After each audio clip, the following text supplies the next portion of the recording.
الحمد لله نحمده ونستعينه ونستغفره ونؤمن به ونتوكل عليه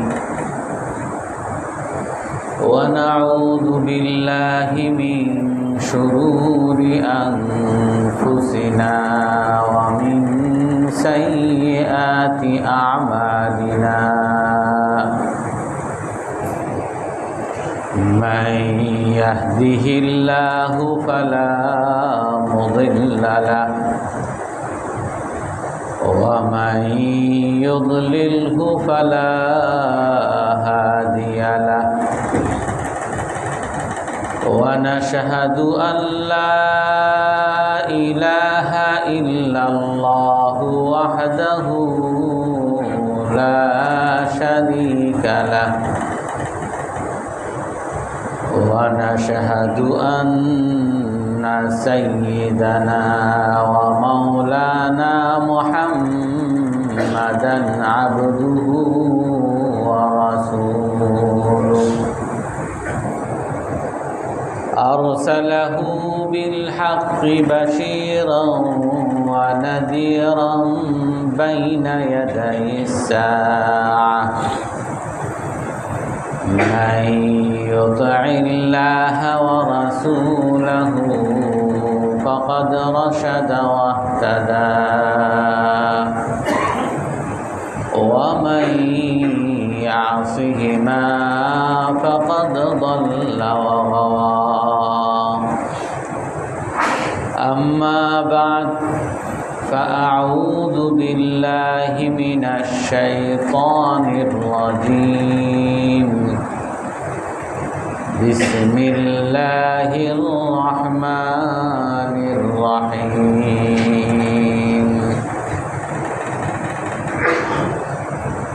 ويوم يحشرهم جميعا يا معشر الجن قد استكثرتم من الإنس وقال أولياؤهم من الإنس ربنا استمتع بعضنا ببعض وبلغنا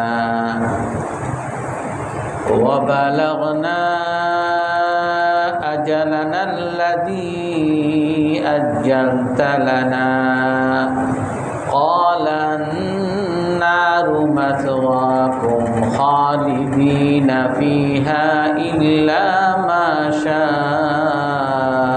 الله إن ربك حكيم عليم وكذلك نولي بعض الظالمين بعضا بما كانوا يكسبون يا معشر الجن والإنس ألم يأتكم رسل منكم يقصون عليكم آياتي وينذرونكم لقاء يومكم هذا قالوا شهدنا على أنفسنا وغرتهم الحياة الدنيا وشهدوا على أنفسهم أنهم كانوا كافرين صدق الله العظيم وقال النبي صلى الله عليه وسلم سيكون بعدي في ثقيف مبير وكذاب أو كما قال عليه الصلاة والسلام সম্মানিত মুসল্লিয়ানে কেরাম, আজ আমরা হুসাইন রাদিয়াল্লাহু আনহুর শাহাদতের শিক্ষা এবং তার পরবর্তী শিয়ার আবির্ভাব এই বিষয়ে আলোচনা করব। আল্লাহ তাআলা কোরআনে কারীমের মধ্যে বলেন, হাল উনাব্বিউকুম আলা মান তানাজ্জালুশ শায়াতিন, আমি কি তোমাদেরকে বলবো কার কাছে শয়তান অবতীর্ণ হয়? তানাজ্জালু আলা কুল্লি আফাকিন আসিম, শয়তান অবতীর্ণ হয় মিথ্যাবাদীদের কাছে, পাপীদের কাছে। ওয়াশ-শুআরাউ ইয়াত্তাবিউহুমুল গাওবুন, আর কবিদের অনুসরণ করে যারা পথভ্রষ্ট। অন্য আয়াতে আল্লাহ তাআলা বলেন, ওয়াকাযালিকা নুওয়াল্লি বা'দাজ যালিমিনা বা'দাম বিমা কানু ইয়াকসিবুন, আমি কিছু জালেমকে আর এক জালেমের পিছে লাগিয়ে দিই তাদের কৃতকর্মের কারণে। ইয়া মা'শারাল জিন্নি ওয়াল ইনসি আলাম ইয়াতিকুম রুসুলুম মিনকুম, হে মানব জাতি, হে জিন জাতি, তোমাদের কাছে কি আমার রসুলগণ আসে নাই? ইয়াকুসুনা আলাইকুম আয়াতি, আমার আয়াতের, আমার ঘটনার বিবরণ কি তোমাদেরকে দেয় নাই? ওয়ায়ুনযিরুনাকুম লিকা ইয়াউমিকুম হাদা, আর তোমাদের আজকের দিনের, কিয়ামতের দিনের যে তোমরা সবাই একত্রিত হবে, আমার সামনে দাঁড়াবে, এই কথার ব্যাপারে সতর্ক তোমাদের কি করে নাই? ক্বালু শাহিদানা আলা আনফুসিনা, আমরা তখন তারা বলবে, আমরা নিজেদের উপরে সাক্ষী দিচ্ছি, আমরা নিজেদের বিরুদ্ধে আজ সাক্ষী দিচ্ছি। ওয়াগাররাতহুমুল হায়াতুদ দুনিয়া, আমাদেরকে দুনিয়ার জীবন প্রতারিত করেছে। দুনিয়ার লোভ, দুনিয়ার ক্ষমতার লোভ, সম্পদের লোভ আমাদেরকে অন্ধ করে দিয়েছে, আমাদেরকে প্রতারিত করে দিয়েছে। ওয়াশাহিদু আলা আনফুসিহিম আন্নাহুম কানু কাফিরিন, সেদিন তারা নিজেদের বিরুদ্ধেই সাক্ষী দিবে যে তারা কাফের। রাসূলুল্লাহ সাল্লাল্লাহু আলাইহি ওয়াসাল্লাম এক হাদিসের মধ্যে বলেন, সায়াকুনু ফি সাকিফ বাদি, আমার পরে সাকিফ গোত্রের মধ্যে আসবে মুবিরুন ওয়া কাজ্জাব, একজন মিথ্যাবাদী এবং আর একজন জালিম। রাসূল সাল্লাল্লাহু আলাইহি সাল্লাম বলেন, আমার পরে সাকিফ বংশে একজন মিথ্যাবাদী আর একজন জালিমের আবির্ভাব হবে। আল্লাহ তাআলা এক আয়াতের মধ্যে বলেন, ওয়া ইন্নাশ শায়াতিনা লায়ুহুনা ইলা আউলিয়াইহিম লিয়ুজাদিলুকুম, শয়তানগণ, শয়তানরা তাদের মানব বন্ধুদের কাছে কাল্পনিক খবর পৌঁছায় যাতে তোমাদের সাথে ঝগড়া করতে পারে। ওয়াইন আতাতুমুহুম ইন্নাকুম লামুশরিকুন, যদি তোমরা এই সকল শয়তানের বন্ধু মানুষের অনুসরণ করো তাহলে তোমরা মুশরিক হয়ে যাবে। হযরত হুসাইন রাদিয়াল্লাহু আনহুর শাহাদতের ব্যাপারে আমরা গত সপ্তাহে বলেছিলাম, হুসাইন রাদিয়াল্লাহু আনহুকে কুফাবাসীরা দাওয়াত দিয়েছেন যে আমরা আপনার কাছে বায়াত করব, আমরা আপনাকে খলিফা হিসাবে মানি, আমরা ইয়াজিদকে মানি না, আমরা ইয়াজিদের কাছে বায়াতও করি নাই, আপনি আমাদের কাছে আসেন, আমরা সবাই আপনার জন্য তৈরি আছি। হযরত হুসাইন রাদিয়াল্লাহু আনহু ওনার চাচাতো ভাই মুসলিম ইবনে আকিল রাদিয়াল্লাহু আনহুকে পাঠান, আর উনি যখন যান তখন সবাই হুসাইন রাদিয়াল্লাহু আনহুর হাতে বায়াত করেন মুসলিম ইবনে আকিলের কাছে। প্রায় 25,000 বা কোনো বর্ণনা আছে 18,000 তারা বায়াত করেন। তারা বলেন যে আমরা ইয়াজিদের কাছে বায়াত করি নাই, আমাদের খলিফা হুসাইন রাদিয়াল্লাহু আনহু। হযরত মুসলিম ইবনে আকিল এটা দেখে চিঠি পাঠিয়ে দেন হুসাইন রাদিয়াল্লাহু আনহুর কাছে। হুসাইন রাদিয়াল্লাহু আনহু সেই পরিপ্রেক্ষিতে উনি কুফায় রওনা করেন ওনার পরিবারবর্গ নিয়ে। ওনার সাথে কোনো বাহিনী ছিল না, ওনার সাথে কোনো যুদ্ধের জন্য কোনো প্রস্তুতি ছিল না। ওনার ছোট শিশু এবং ওনার স্ত্রীগণ, মেয়েদেরগণ, এদেরকে নিয়ে উনি কুফায় রওনা করেন। এবং কুফায় আসার পথিমধ্যে 1 মাস আসতে লাগে 60 হিজরিতে। জিলহজ মাসের 9 তারিখে রওনা করেন, আর 61 হিজরির 10ই মুহররম কারবালায় পৌঁছেন। এর মধ্যেই কুফার চিত্র পুরো পাল্টে যায়। যারা হযরত হুসাইন রাদিয়াল্লাহু আনহুর কাছে বায়াত করেছিলেন, তার কাছে চিঠি পাঠিয়েছিলেন, তারাই বিশ্বাসঘাতকতা করে হযরত হুসাইন রাদিয়াল্লাহু তাআলা আনহুকে হত্যা করার বাহিনীর মধ্যেই তারা অংশগ্রহণ করে।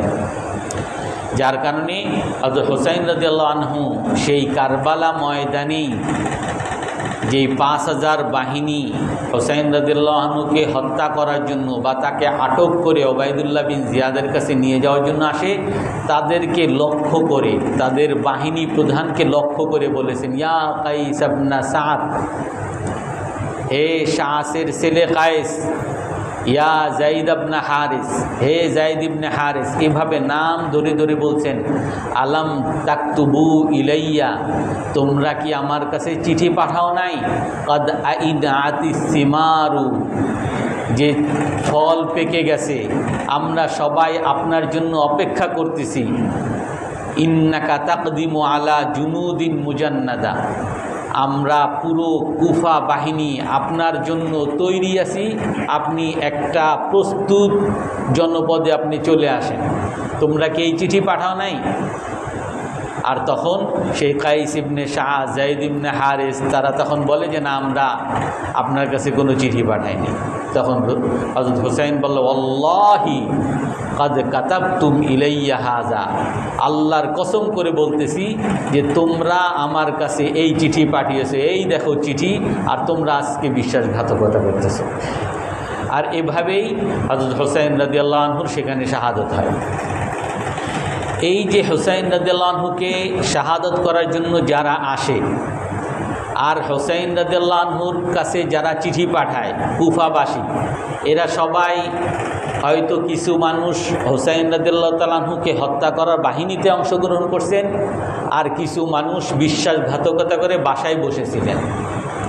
অর্থাৎ পুরো কুফাবাসী যারা ওয়াদা করেছে, অঙ্গীকার করেছে, হুসাইন রাদিয়াল্লাহু আনহুকে এখানে আনার জন্য উদ্বুদ্ধ করেছে, তারাই হুসাইন রাদিয়াল্লাহু তাআলা আনহুকে মৃত্যুর মুখে ঢেলে দিয়েছেন, আর তারা সবাই পালিয়ে গেছেন, বিশ্বাসঘাতকতা করেছে।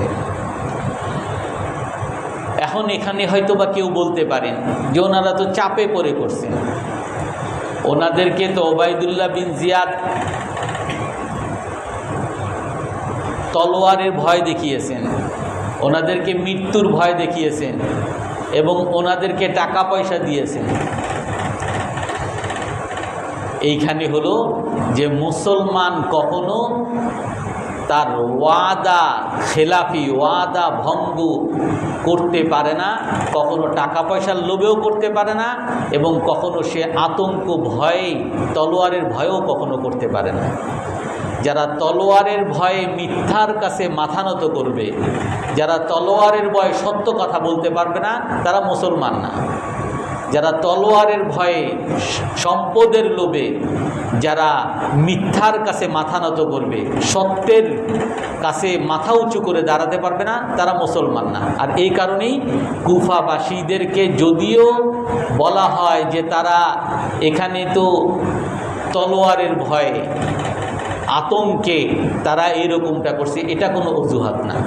এই জন্য কুফাবাসীকে ইতিহাসের মধ্যে বিশ্বাসঘাতক জাতি হিসাবে বলা হয়। এই কুফাবাসীর মধ্যে যারা কুফার মধ্যে ছিল তখন, তার মধ্যে একজন ছিল হলো আবু উবাইদ, মুখতার ইবনে আবু উবাইদ আস-সাকাফি। এর ব্যাপারে ঘটনা আসে, ইনি একজন চরম বিশ্বাসঘাতক এবং দুর্দর এবং কপট মুনাফিক ব্যক্তি। এ সবসময় সুবিধাবাদী, সবসময় সুবিধা নেওয়ার চেষ্টা করেছে।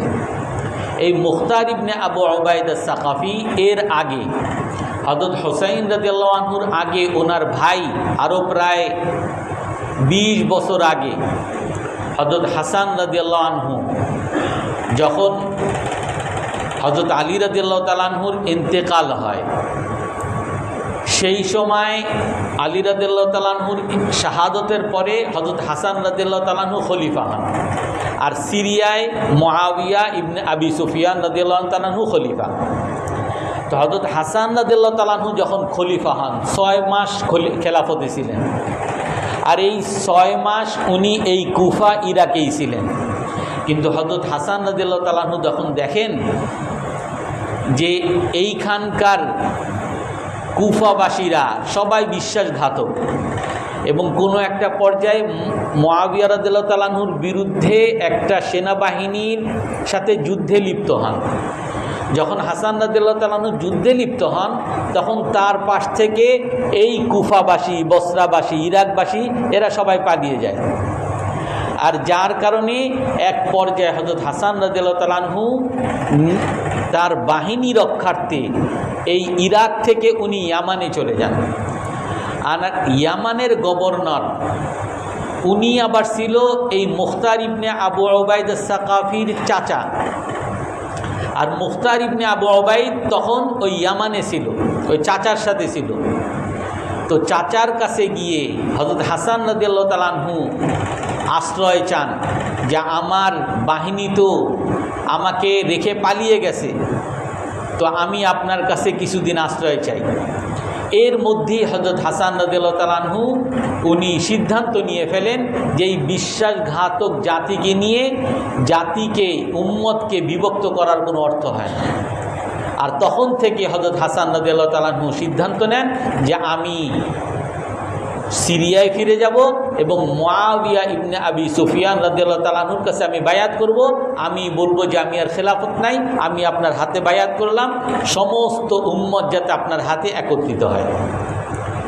তো এই সময় যখন ওই মুখতার ইবনে আবু উবাইদা সাকাফির চাচার কাছে যখন আশ্রয় নিতে গেছেন হযরত হাসান রাদিয়াল্লাহু আনহু এবং তারপর সেখান থেকে চলেও যান, এই সময় মুখতার ইবনে আবু উবাইদ তার চাচাকে বলে, চাচা আপনি এই হাসানকে কেন ছেড়ে দিলেন?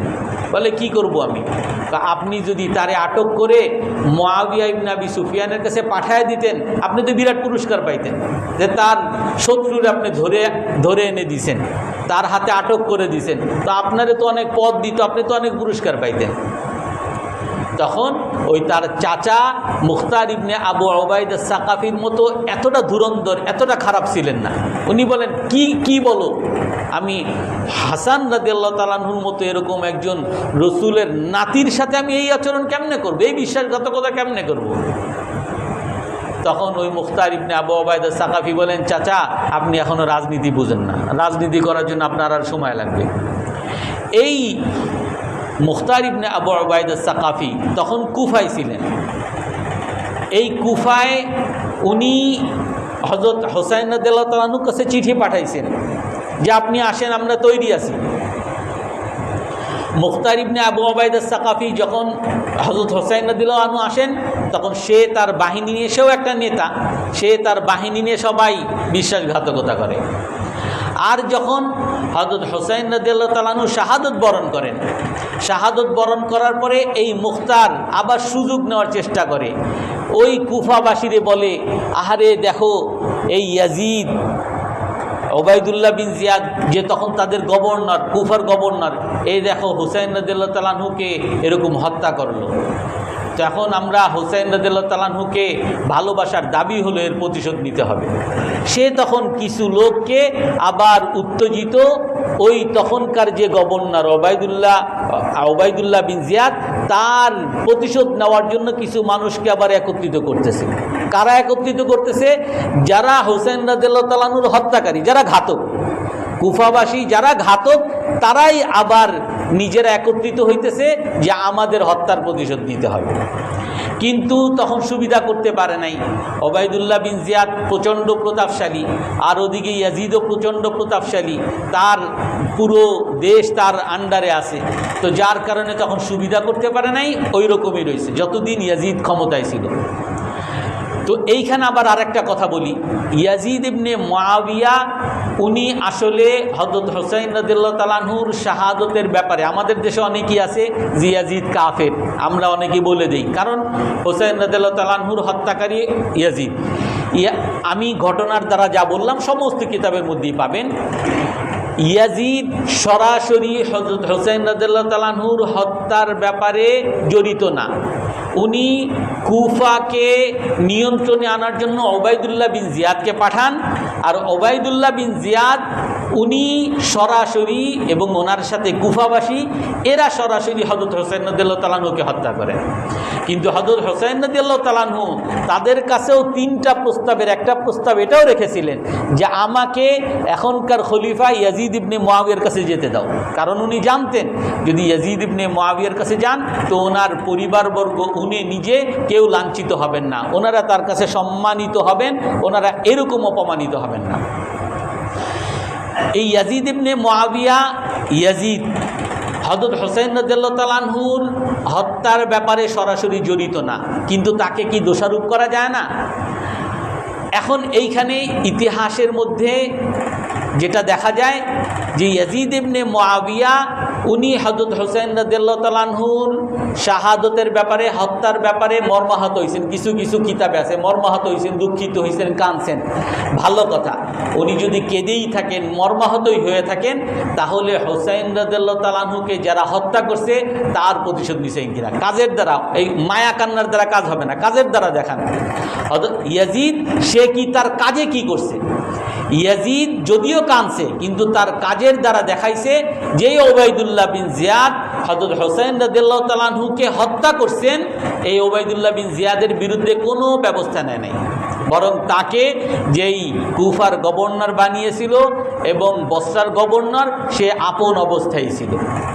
শুধু এতটুক না, ইয়াজিদের ব্যাপারে আরও কথা, হযরত হুসাইন রাদিয়াল্লাহু তাআলা আনহুর যখন শাহাদত হয় তখন সারা মুসলিম বিশ্বে একটা বিদ্রোহ তৈরি হয়ে যায় যে ইয়াজিদ রসুলের নাতি, একমাত্র নাতি, রসুলের পুরো বংশধর, শুধু একজন মাত্র হযরত হুসাইনের ছেলে আলী ইবনে হুসাইন, ছোট বাচ্চা, 5-6 বছরের বাচ্চা, উনি মাত্র জীবিত ছিলেন। এছাড়া সকলেই মোটামুটি সকল পুরুষই তখন নিহত হয়ে যায়। তো সারা মুসলিম বিশ্বে একটা বিদ্রোহ হয় যে হযরত হুসাইনকে এইভাবে হত্যা করল। আর এই বিদ্রোহটা বিশেষ করে মদিনার মধ্যে এবং মক্কার মধ্যে হয়। মদিনার অনেক বড় বড় সাহাবা ছিলেন এবং অনেক ভালো ভালো, তারা সবাই বলেন যে আমরা ইয়াজিদকে আর মানি না। কেন সে হুসাইনকে হত্যা করছে? হুসাইন রাদিয়াল্লাহু তাআলা আনহুর শাহাদতের প্রতিশোধ যদি না নেয়, হত্যার প্রতিশোধ না নেয়, আমরা তার আর খলিফা মানি না। এমনিভাবে মক্কায়ও করছে। তো এই মদিনায় যে বিদ্রোহ করে, ওখানকার মুসলমানরা যে বিদ্রোহ করে, এই বিদ্রোহ দমনের জন্য ইয়াজিদ একটা বাহিনী পাঠায় হুসাইন ইবনে নুমাইরের অধীনে। এই হুসাইন ইবনে নুমাইর সে মদিনার সেই যে বিদ্রোহ, এই বিদ্রোহ দমন করার জন্য খুব নির্মম নির্যাতন, খুব নির্মমভাবে অনেক সাহাবাদেরকে হত্যা করছেন, অনেক নারীদেরকে অপমানিত করছেন, লাঞ্ছিত করছেন, যেটা ইতিহাসের মধ্যে ওয়াকিয়াতুল হাররা, মর্মান্তিক হাররা ঘটনা হিসাবে পরিচিত আছে। একটা খুবই খারাপ ইতিহাস এটা। এবং এর পাশাপাশি এই মদিনার যখন বিদ্রোহ দমন হয়, এরপরে সে যায় মক্কায় বিদ্রোহ দমন করতে।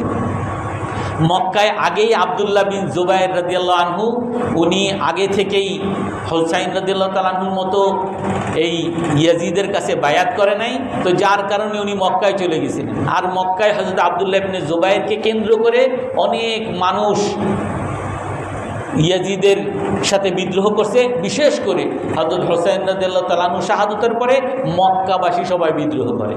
ওই সময় মক্কার এই বিদ্রোহকে দমন করার জন্য ইয়াজিদের বাহিনী হুসাইন ইবনে নুমাইর এর তত্ত্বাবধানে যে বাহিনী যায়, ওই বাহিনী গিয়ে মক্কায় অনেক মানুষকে হত্যা করে এবং সবচেয়ে যেটা মর্মান্তিক ইতিহাসের মধ্যে কালো অধ্যায় যেটা, যে তারা কামান দিয়ে গোলা করে, কামানের গোলা দিয়ে গুলি মারে, যেই গুলির কারণে বাইতুল্লাহ আল্লাহর ঘর কাবা ঘর এইটার একটা পাশ পুড়ে যায় এবং একটা দেয়াল নষ্ট হয়ে যায়, একটা ওয়াল নষ্ট হয়ে যায়। এই হুসাইন ইবনে নুমাইর অর্থাৎ ইয়াজিদের বাহিনী হুসাইন ইবনে নুমাইর এই মক্কার উপরে আরেক নির্যাতন চালায়। এই তিনটা নির্যাতন, এক হুসাইন রাদিয়াল্লাহু তাআলা আনহু শাহাদাত, আর এক হাররার ঘটনা মদিনার বিদ্রোহ দমনের ঘটনা, আর একটা মক্কার বিদ্রোহ ঘটনা। এই তিনটা ঘটনার কারণে ইয়াজিদকে ইতিহাসের মধ্যে সবাই পাপী ইয়াজিদ হিসাবে নির্ধারণ করে দিছে। যদিও তাকে কোনো মুসলমান বা কোনো আলেম তাকে কাফের বলে না, কারণ সে মুসলমানই ছিল, লা ইলাহা ইল্লাল্লাহ বলতো। শুধুমাত্র ক্ষমতার লোভের কারণে এই তিনটা পাপ সে করেছে, যার কারণে তাকে কেউ, এই জন্য ওলামায়ে কেরাম বলে যে তার নাম যদি আসে, অধিকাংশ ওলামায়ে কেরাম যেটা বলে, তার নাম আসলে তাকে রহিমাহুল্লাহ, আল্লাহ তাআলা তার উপর রহম করুক, যেটা মুসলমানের সাধারণ একজন মুসলমানের ক্ষেত্রে বলা লাগে, এটাও বলা যাবে না। আর লানাহুল্লাহ, আল্লাহ তাআলা তাকে অভিশাপ করুক, যেটা কাফেরদের ক্ষেত্রে বলা হয়, এটাও বলা যাবে না, চুপ করে থাকতে হবে। ইয়াজিদের নাম আসলে চুপ করে থাকতে হবে, এটা ওলামায়ে কেরাম বলে। তো ইয়াজিদ ওই যে হুসাইন ইবনে নুমাইরের মাধ্যমে যখন মক্কায় আক্রমণ করে, এটা হলো 63 হিজরিতে। সেই সময় মক্কায় আক্রমণ চলা অবস্থায় ওই সময় তাদের কাছে খবর আসে ইয়াজিদের ইন্তেকাল হয়ে গেছে, ইয়াজিদ মারা গেছে। অর্থাৎ ইয়াজিদ ক্ষমতায় এসে মাত্র 3 বছর ছিল, 61, 62, 63, এই 3 বছর সে জীবিত ছিল। বয়স কম ছিল, কিন্তু এই 3 বছরই সে মারা যায়। ইয়াজিদের মারা যাওয়ার পরে ওই তার বাহিনী মক্কা থেকে ফিরে আসে, আর সিরিয়ার মধ্যে যে রাজপ্রাসাদ যেখানে ছিল সেখানেও এই রাজত্ব নিয়ে বড় ধরনের একটা ঝামেলা হয়। ঝামেলা হলো, ইয়াজিদ যখন মারা যায়, তার ছেলে মুআবিয়া ইবনে ইয়াজিদ, তার ছেলের নামও ছিল মুআবিয়া, ইবনে ইয়াজিদ ইবনে মুআবিয়া, তার ছেলেকে তখন রাজা বানানো হয়। কিন্তু তার ছেলে খুব ভালো মানুষ, বুজুর্গ ছিলেন। ইয়াজিদের ছেলে মুআবিয়া রাদিয়াল্লাহু আনহু, মুআবিয়া রাহমাতুল্লাহ আলাইহি, উনি তখন বলেন যে আমার বাবার পরে আমি খলিফা হতে চাই না, কারণ আমার বাবা যে পাপ করেছে এই পাপের বোঝা আমি বহন করতে চাই না। এই কারণে সে, তার ছেলে তখন আর খেলাফত নিতে চায় না। তো খেলাফত নিতে না চাইলে কাকে খলিফা দেওয়া হবে, এইটা নিয়ে তাদের মধ্যে, তার বংশের মধ্যেই একটা গণ্ডগোল লাগে। আর এই গণ্ডগোল বেশ কিছুদিন চলে। পরবর্তীতে মুআবিয়া যেহেতু খলিফা হয় না, কিছুদিন ছিল নামকে অস্তে, তারপরে মারওয়ান ইবনে হাকাম হয়, পরবর্তী খলিফা হয়। কিন্তু এই খেলাফতটা খুব শক্তিশালী খেলাফত হয়নি। তো যার ফলে একটা মুসলিম বিশ্বে একটা বড় একটা শূন্যতা দেখা যায়। ওইখানে হযরত আব্দুল্লাহ ইবনে জুবাইর রাদিয়াল্লাহু আনহু, উনি মক্কায়, আর ওনাকে কেন্দ্র করে অনেকেই হুসাইন রাদিয়াল্লাহু তাআলা আনহুর পক্ষে এবং অনেকেই ইয়াজিদের বিপক্ষে, মদিনার বিরাট ঘটনা বিদ্রোহ এর বিপক্ষে, ইয়াজিদের বাড়াবাড়ি জুলুমের বিপক্ষে অনেক মানুষ, সবাই আব্দুল্লাহ ইবনে জুবাইর রাদিয়াল্লাহু তাআলা আনহুকে কেন্দ্র করে ওনার হাতে বায়াত গ্রহণ করছে।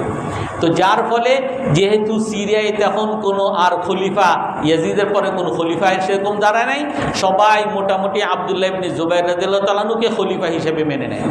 আর আব্দুল্লাহ ইবনে জুবাইর রাদিয়াল্লাহু তাআলা আনহুকে তখন শুধু মক্কাবাসী খলিফা মানে নাই, মক্কাবাসী মেনেছে, মদিনা মেনেছে, এদিকে ইরাকেও একটা সময়, বেশ কিছু সময়, অর্থাৎ 10 বছর উনি খলিফা হিসেবে ছিলেন, ইরাকেও ওনাকে সবাই মেনেছে, এবং পারস্য অর্থাৎ সিরিয়া ছাড়া সারা মুসলিম বিশ্ব সবাই আব্দুল্লাহ ইবনে জুবাইর রাদিয়াল্লাহু তাআলা আনহুকে খলিফা হিসাবে মানে।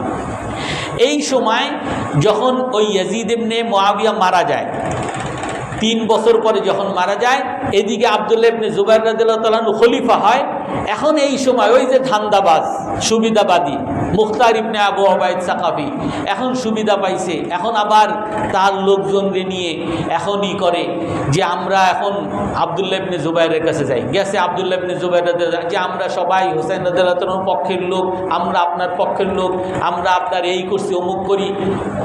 হযরত আব্দুল্লাহ ইবনে জুবাইর রাদিয়াল্লাহু তাআলা আনহুর সাথে কিছুদিন যুদ্ধ করছেন, ওখানেও ছিলেন, মক্কায় বিরাট সময় ছিলেন।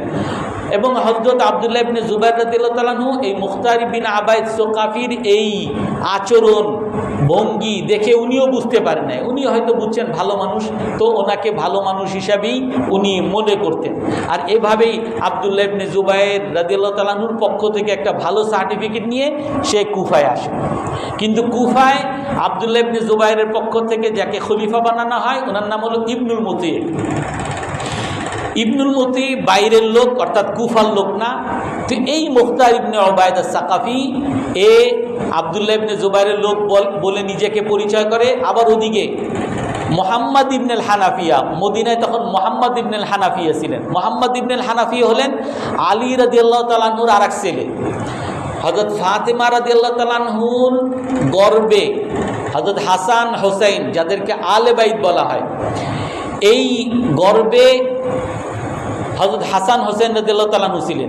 এখানে সবাই মারা যায়, শুধু একজন বাকি থাকে, আলী ইবনে হোসেন, ছোট ছিলেন। আর হযরত আলী রাদিয়াল্লাহু তাআলা আনহু ফাতেমা রাদিয়াল্লাহু তাআলা আনহার পরে অন্য বিবাহ করেন। ওই বিবাহ থেকে একটা অনেকগুলো সন্তান হয়, তার মধ্যে একটা সন্তান মোহাম্মদ ইবনুল হানাফিয়া। উনিও ভালো মানুষ ছিলেন। উনি মদিনায়, উনিও হোসেন রাদিয়াল্লাহু তাআলা আনহুর শাহাদতের পরে উনিও মদিনার লোককে একত্রিত করছেন যে হোসেন রাদিয়াল্লাহু তাআলা আনহুর শাহাদতের, তার হত্যার প্রতিশোধ নিতে হবে। তো উনি মোহাম্মদ ইবনুল হানাফিয়ার কাছেও আসেন, ওই মুখতার ইবনে আবু ওবায়দ সাকাফি বলে, আমি আপনার পক্ষের লোক, অমুক লোক, আপনি অনুমতি দেন, আপনার পক্ষে আমি হোসেন রাদিয়াল্লাহু তাআলা আনহুর হত্যার প্রতিশোধ নিই। মোহাম্মদ ইবনে হানাফিয়া বলেন যে আমি কোনো মুসলমানের বিরুদ্ধে হাত উঠানের পক্ষপাতী না, আমি এই কোনো গণ্ডগোলের মধ্যে আমি যাব না। এটা হোসেন মোহাম্মদ ইবনে হানাফিয়া সরাসরি বলে দিয়েছেন। কিন্তু মুখতার ইবনে আবু ওবায়দ সাকাফি সে তার সুযোগ কাজে লাগাইতে চায়, সে তার ক্ষমতার লোক, তার অন্তরের মধ্যে এইটাকে কাজে লাগাইতে চায়। এই জন্য সে একবার আব্দুল্লাহ ইবনে জুবাইরের কথা বলেন, আর একবার মোহাম্মদ ইবনে হানাফিয়া বলেন। এইভাবে বলে ওই কুফার কিছু সাধারণ যারা মূর্খ আর কিছুই বুঝে না এই সকল মানুষকে নিয়ে উনি একটা বাহিনী তৈরি করছেন যে আমরা হোসেন রাদিয়াল্লাহু তাআলা আনহুর হত্যার প্রতিশোধ নিব। তো হত্যার প্রতিশোধ কার কাছ থেকে নেবেন? যারা যারা হযরত হোসেন রাদিয়াল্লাহু তাআলা আনহুর হত্যায় সরাসরি জড়িত ছিলেন। ওনারা হত্যায় সরাসরি যদিও বিশ্বাসঘাতকতা করছে, কুফার সবাই বিশ্বাসঘাতকতা করছে, কিন্তু সরাসরি হত্যায় ওনারা জড়িত ছিলেন না। তো যারা যারা সরাই ৫,০০০ বাহিনীর মধ্যে যারা যারা ছিল এদেরকে হত্যা করুন, এরকম একটা বাহিনী তৈরি করে এবং তাদেরকে কৌশলে এবং তাদের মধ্যে একটা উত্তেজনা তৈরি করে সেইখানকার যে খলিফা ছিলেন, যাকে গভর্নর বানানো হয়েছিল আব্দুল্লাহ ইবনে জুবাইরের পক্ষ থেকে, ইবনুল মুতি, তাকে তারা ওখান থেকে তাড়িয়ে দেয়। তাড়িয়ে মুখতার ইবনে আবু ওবায়দ সাকাফি সেখানকার গভর্নর হয়ে যায়। গভর্নর হওয়ার তার বড় উদ্দেশ্য হইল সবাইকে যেটা দেখাইছে যে আমি হোসেন রাদিয়াল্লাহু তাআলা আনহুর প্রতিশোধ নিব। প্রতিশোধ কাকে? ওইখানকার যারা যারা হোসেন রাদিয়াল্লাহু তাআলা আনহুকে হত্যা করছে, শিবার ইবনে জিল জাওশান, তাকে ধরে আনছে, তাকে হত্যা করছে।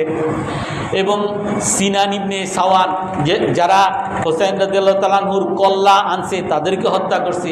খাওলা, যারা হোসেন রাদিয়াল্লাহু তাআলা আনহুর আটক করার ক্ষেত্রে ভূমিকা পালন করছে তাদেরকে হত্যা করছে। এইভাবে হত্যা করে সে একটা হোসেন রাদিয়াল্লাহু তাআলা আনহুর প্রতিশোধ নেওয়ার একটা বড় মানুষ হিসাবে ওখানকে আবির্ভাব হয়েছে। যখন তার ক্ষমতা পাকাপোক্ত হয়েছে, পাকাপোক্ত হওয়ার পরে উনি তখন কুসংস্কার শুরু করছে, যেটা কিতাবের মধ্যে আসছে।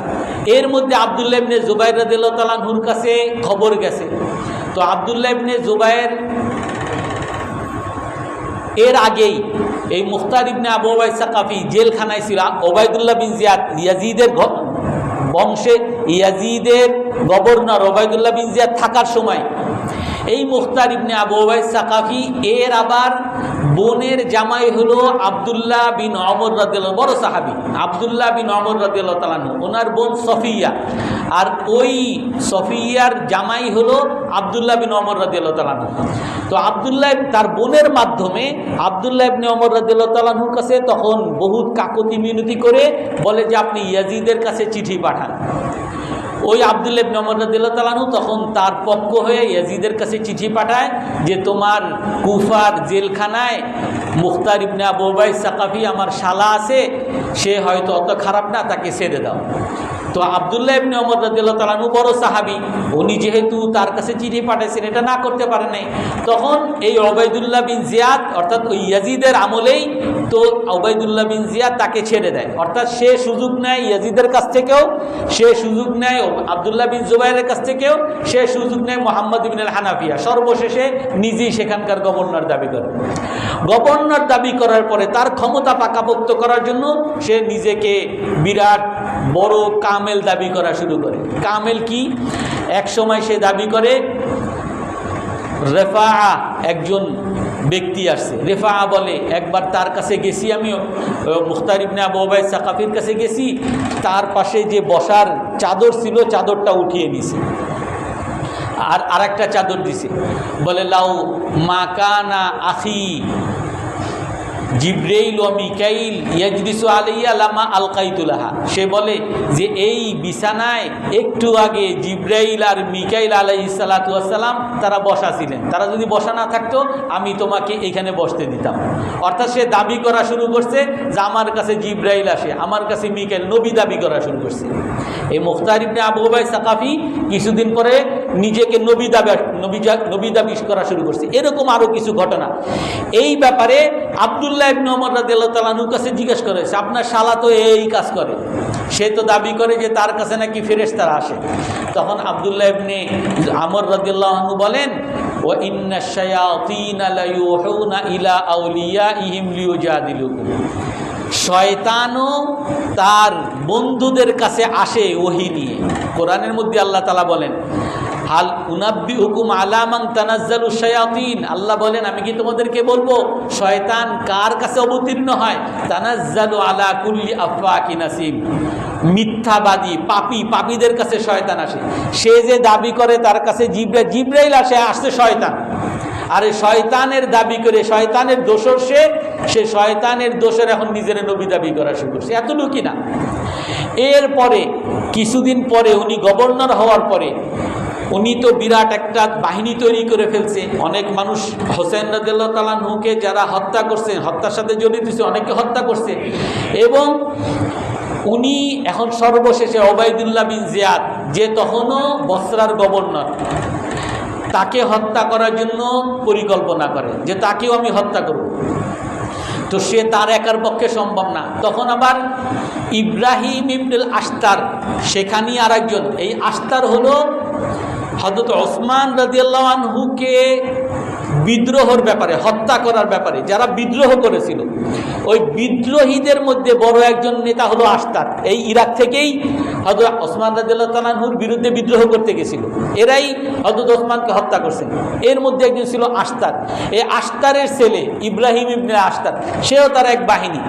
তো এই বাহিনীকে নিয়ে ওনারা পরিকল্পনা করছে বসরার গভর্নর ওবাইদুল্লাহ বিন জিয়াদ, যে নাকি হোসেন রাদিয়াল্লাহু তাআলা আনহুর হত্যাকারী, মূল হত্যাকারী, যে তাকে তারা হত্যা করবে। আর তখন ইতিহাসের বইয়ের মধ্যে আছে এই মুখতার ইবনে আবু উবাইদ সাকাফি নিজেকে নবী দাবি করে। আবার উনি দাবি করছেন যে আমার কাছে মূসা আলাইহিস সালাম এবং হারুন আলাইহিস সালামের যুগে তাদের যুদ্ধে যাওয়ার জন্য তাবুত তাদের সাথে থাকতো। আমরা তাবুতের ঘটনা বলেছিলাম এখানে। তাবুত কোরআনের মধ্যে আল্লাহ তাআলা বলেন, ওয়াকালা ইন উলকিয়াকুম ফিত তাবুত। তাবুত হলো একটা বাক্স, সেই বাক্সের মধ্যে মূসা আলাইহিস সালামের কাছে যে তাওরাত কিতাব আছে, তাওরাতের অনেকগুলো লেখা, অনেকগুলো পাণ্ডুলিপি সেই তাবুতের মধ্যে ছিল। আর এই বরকতে, এই তাবুতের বরকতে যেই যুদ্ধে এই তাবুত নিয়ে যাইতো, সেই যুদ্ধে মূসা আলাইহিস সালামের বাহিনী জয়লাভ করত।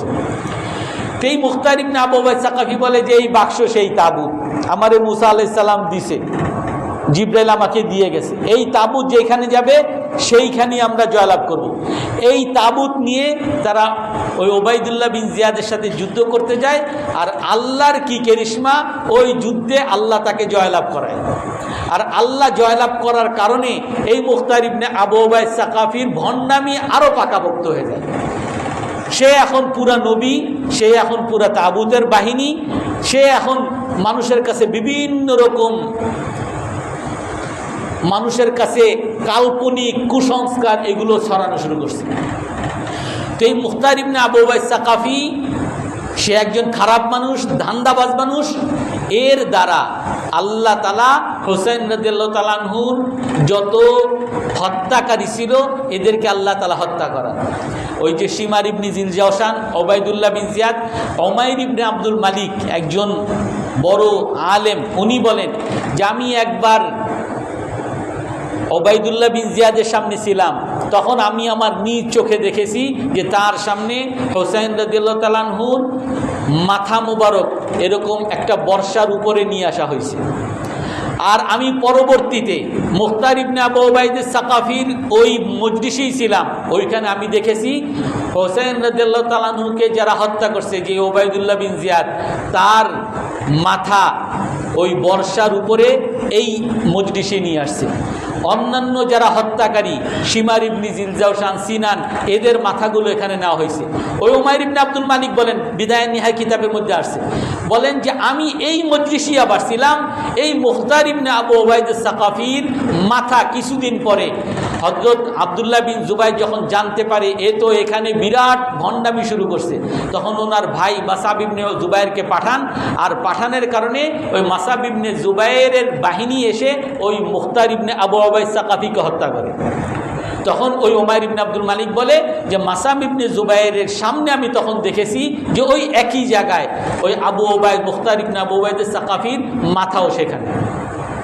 তো আমার এখানে যে শিক্ষা, এটা আল্লাহ তাআলা কোরআনের মধ্যে বলেন, ওয়াকাযালিকা নুওয়াল্লি বা'দাজ যালিমিনা বা'দাম বিমা কানু ইয়াকসিবুন, আমি জালিমকে আরেক জালিমের পিছে লাগিয়ে দেই, এক জালিমের দ্বারা আরেক জালিমের পতন ঘটাই। এই মুখতার ইবনে আবু উবাইদ সাকাফি একটা বড় জালিম, বড় মিথ্যুক, বড় একটা ধান্দাবাজ। এর দ্বারা আমি অন্য জালিম ওবাইদুল্লাহ বিন জিয়াদ, শিমার ইবনে জিলজাওশান এদেরকে হত্যা করছি। আবার এই মুখতার ইবনে আবু উবাইদ সাকাফিকে আল্লাহ তাআলা ধ্বংস করান আরেকজন ভালো মানুষ এই মাসাব ইবনে উমাইরের দ্বারা। এই মুখতার ইবনে আবু উবাইদ সাকাফির সাথে যারা ছিল এরা তখন বিভিন্নভাবে হযরত হোসাইন রাদিয়াল্লাহু তাআলা আনহুর প্রতিশোধ, ইয়া লাসা, আরবিতে বলে লাসারাতিল হোসাইন, হোসাইনের প্রতিশোধ, হোসাইনের প্রতিশোধ। ওই সময় সর্বপ্রথম এই শিয়ার উপদ্রব হয়, শিয়ার বাহিনী সেইখান থেকে হোসাইন রাদিয়াল্লাহু তাআলা প্রতিশোধ নেওয়ার একটা স্লোগান উঠায়, হোসাইন রাদিয়াল্লাহু তাআলা হত্যার প্রতিশোধ নিতে হবে।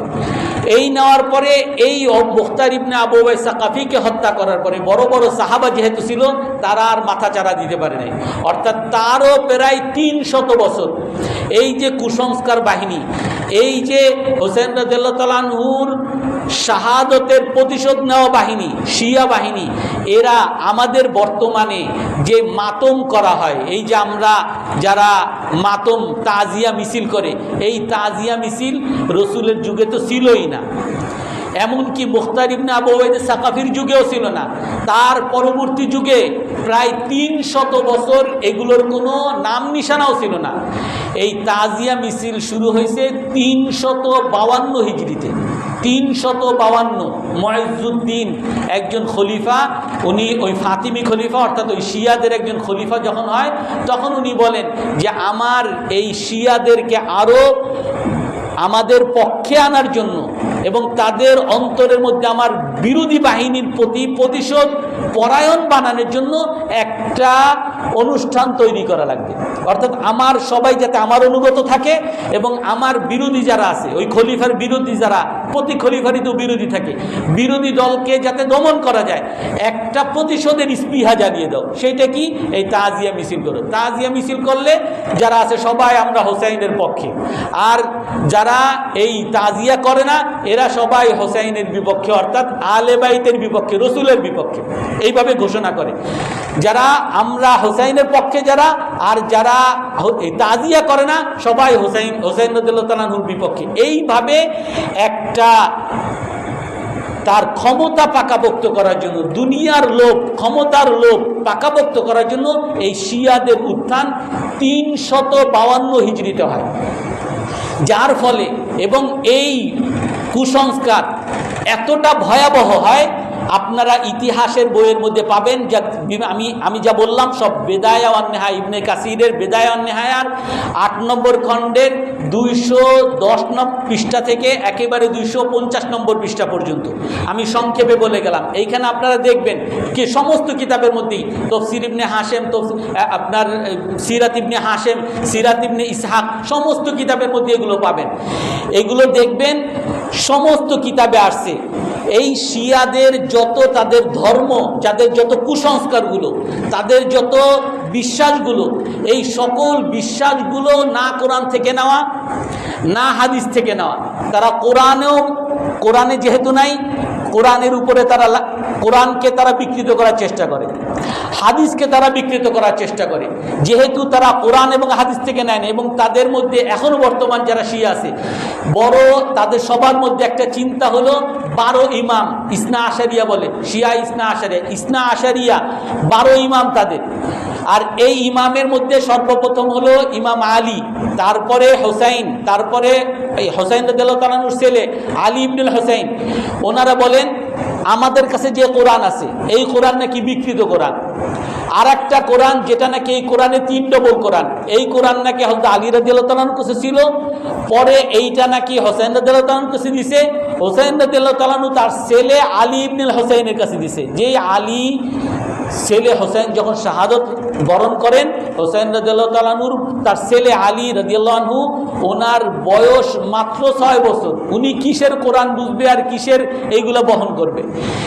আর ওনারা এই শিয়াদের মধ্যে সবচেয়ে আর একটা বড় কুফরি বিশ্বাস, সমস্ত সাহাবীরা ওদের নিকটে কাফের।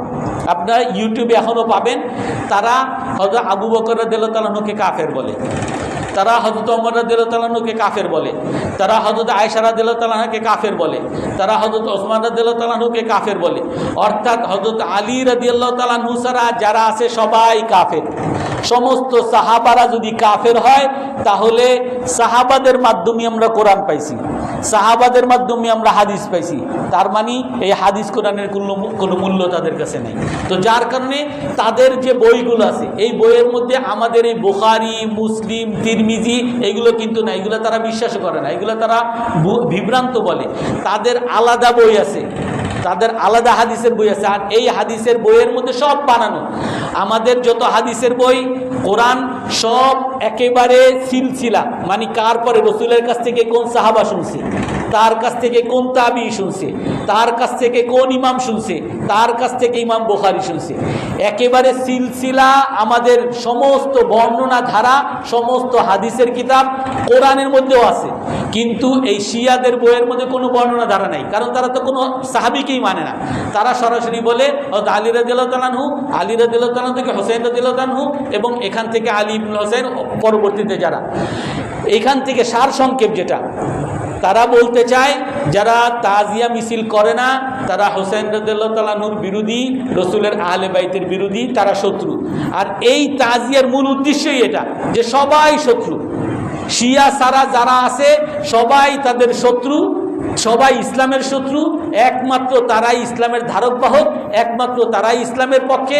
আর সবাই যেহেতু ইসলামের শত্রু সবাই হত্যা করে, এই জন্য সবাইকে তারা হত্যা করার জন্য, প্রতিশোধ নেওয়ার জন্য প্রতি বছর এই তাজিয়া মিছিল আপনার যদি এতই শোক লাগে তো আপনি হোসেন রাদিয়াল্লাহু তাআলা আনহুর শোক যদি করেন, কেন আবু বকর রাদিয়াল্লাহু তাআলা আনহুর জন্য শোক পালন করবেন না? কেন হযরত রাসূলুল্লাহ মুহাম্মদ সাল্লাল্লাহু আলাইহি ওয়াসাল্লামের জন্য শোক পালন করবেন না? ওমর রাদিয়াল্লাহু তাআলা আনহুর শোক আরও ভয়াবহ। আমাদের মধ্যেও অনেকে, তাদের মধ্যে এরকম ঘটনা আসছে যেটা আমাদের মধ্যে ঢুকে গেছে। তারা কোনো কোনো ক্ষেত্রে মনে করে আলী রাদিয়াল্লাহু তাআলা আনহু তাদের খোতা। এই কারণে আমরা যখন বিপদে পড়ি, হে আল্লাহ বাঁচাও, তারা বলে হে আলী বাঁচাও। আর এটা তাদের মধ্যে, আমাদের মধ্যে ঢুকে গেছে। আমিও ছোটবেলায় নিজে বলতো ইয়া আলী, মানে আমার শক্তি বাড়ানোর জন্য ইয়া আলী বলা লাগবে, হে আলী আমার শক্তি বাড়িয়ে দাও। অর্থাৎ এই মিথ্যা বিশ্বাস, অন্ধবিশ্বাস আমাদের মধ্যে অনেক ঢুকে আছে। আমাদের মধ্যে অধিকাংশ মানুষের নাম ইমাম হুসাইন, অমুক হোসাইন, অমুক হাসান, জায়েদ হাসান, আলী হাসান, আমাদের নামের সাথে সব হাসান বা হুসাইন আমরা লাগাই। কেন লাগাই? আমরা কেউ হোসেন রাদিয়াল্লাহু তাআলা আনহুকে আমরা কেউ বিরোধী মনে করি না, কেউ আমরা তাকে শত্রু মনে করি না। আমরা হোসেন রাদিয়াল্লাহু তাআলা আনহুকে ভালোবাসি, হোসেন রাদিয়াল্লাহু তাআলা আনহুর শাহাদাতকে আমরা স্মরণ করি, এবং হোসেন রাদিয়াল্লাহু তাআলা আনহু রাসূলের নাতি, এটাও আমরা বিশ্বাস করি। কিন্তু তার অর্থ এই না যে হোসেন রাদিয়াল্লাহু তাআলা আনহুকে আমরা রসুলের চেয়ে বেশি সম্মান করব। রসুলের চেয়ে, রসুলের বড় বড় সাহাবা হযরত ওমর, হযরত আবু বকর, এদের চেয়ে বেশি সম্মান করব। তো সার সংক্ষেপ কথা, আমরা ইসলাম যদি মানতে চাই অবশ্যই কোরআন এবং হাদিস থেকে আমাদেরকে মানতে হবে।